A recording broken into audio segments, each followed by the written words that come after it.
And move over olive oil. I'm Pinterest interest gal Christina DeLoma showing my top coconut oil pins.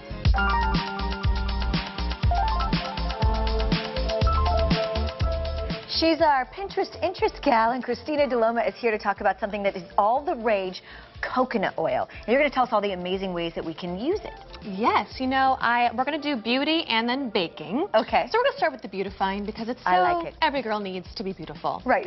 Yeah, so this is our first one, and it's lotion bars. It's kind of cool, and I made these, and these are the bars right here, these little doodads, as you can see in there. And they are very interesting, is that this lotion bar you actually have to heat up in your hands is how you use it. I was actually wondering if it's like one of, you know, those wax things that you put on a surfboard, if you just put it on, or you actually have to put it in the microwave every time you use it? Yeah, you have to warm it up in your hands, and you're so good on the wax because actually it's half coconut oil, half beeswax.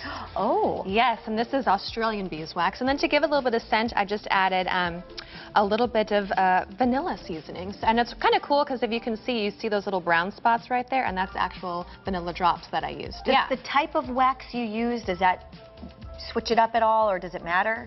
Yeah, it does. I mean, you don't want to use the candle wax because that's not good for your skin, but the beeswax is good too. And little note on the beeswax, it's water resistant. So if you happen to rub it on your shoes and rain comes, ooh, dry. Wow, so many purposes to this. I know, it's kind of crazy. And then the other one that I really liked was body scrub. Oh yeah. Yes, it's kind of cool. This one is super simple as well. It's just half coconut oil and half salt. So what I did, I have a little spoonful of coconut oil here, which I dabbled in, stirred it around, and you want it to be liquid form before. Okay. And then you add your little salt, bing, and then you put it in the fridge because it actually needs to congeal together. And it turns out like this.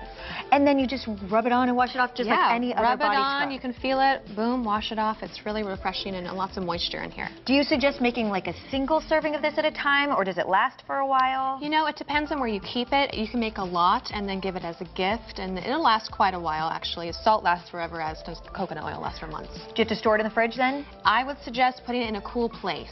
Okay. Because coconut oil does change, you're right, with the heat and all that jazz.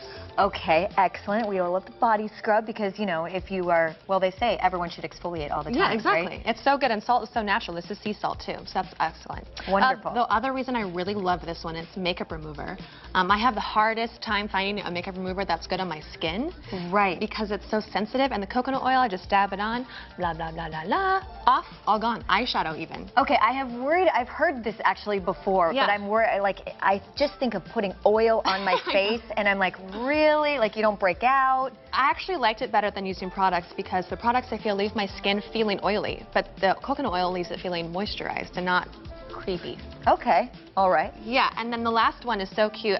This is from my best friend, Dallas in the little D, little blog in the big D. And Samuel, that's her little baby right there, Brooke, she uses coconut oil and lavender as a diaper rash home remedy. Oh, wow. Yeah, just for you, I had to pick out a baby one. Thank you so much. You're so sweet. Such great information. And you actually have more coming up. I do. We'll get into the baking with coconut oil with Christina next. And you can always check out Christina's blogs on our website, azfamily.com/yourlife. She does a great job at that. Lots of info.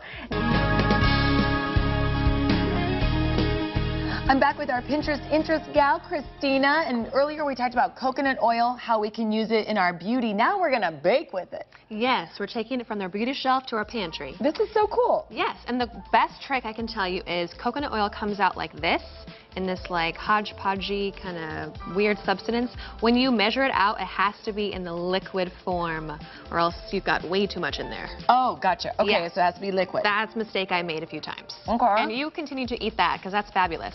Now we're going to start on this side over here. These are homemade granola bars with coconut oil. Yes, I know. I made those. So are you substituting the vegetable or canola oil for coconut in the recipe? I'm substituting like a butter and an oil for the coconut oil. Really? Yeah. And they were so easy. You can try that. Try one. Oats, peanut butter. I used actually agave nectar because I like it a little bit more than honey. That is really good. I know, coconut oil. And then you just put them in the fridge, press them together, done, and chocolate chips, of course. That's delicious. And no butter? No butter. Oh, no butter, ma'am. All right, it's I'm crazy. loving this. This is coconut banana berry bread. I know.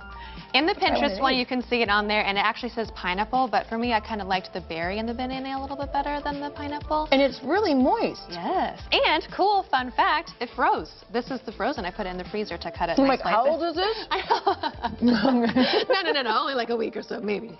And then what's interesting about this one is it's the same thing. Although coconut is considered a wet ingredient, so make sure that you have it to 73 degrees before you put it in. Okay, so, and the big thing too is make sure it's liquid Yes. when you measure it. Yes, Okay. that is honestly the key. Because, and we're going to get to these cookies, I added a little bit too much in these cookies. So you can see they're a little bit fluffier. If you were to look on my pin, it's a little flatter. And here's the reason why. Coconut oil just gives it some life as opposed to other oils, which kind of make it flatter.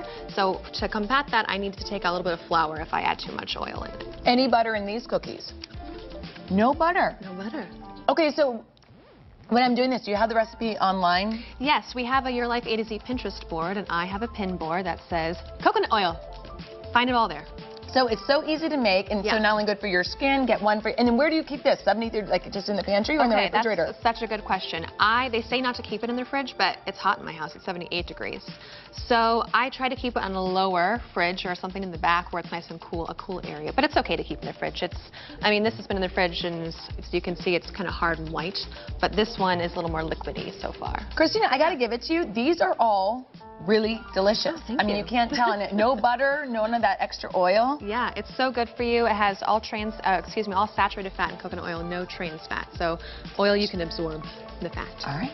Thank you so much. Always a lot of great ideas. My pleasure. She's a great baker, too. You can always check out Your Life A to Z Pinterest boards for all these wonderful ideas and for the recipes. Trust me, you're going to want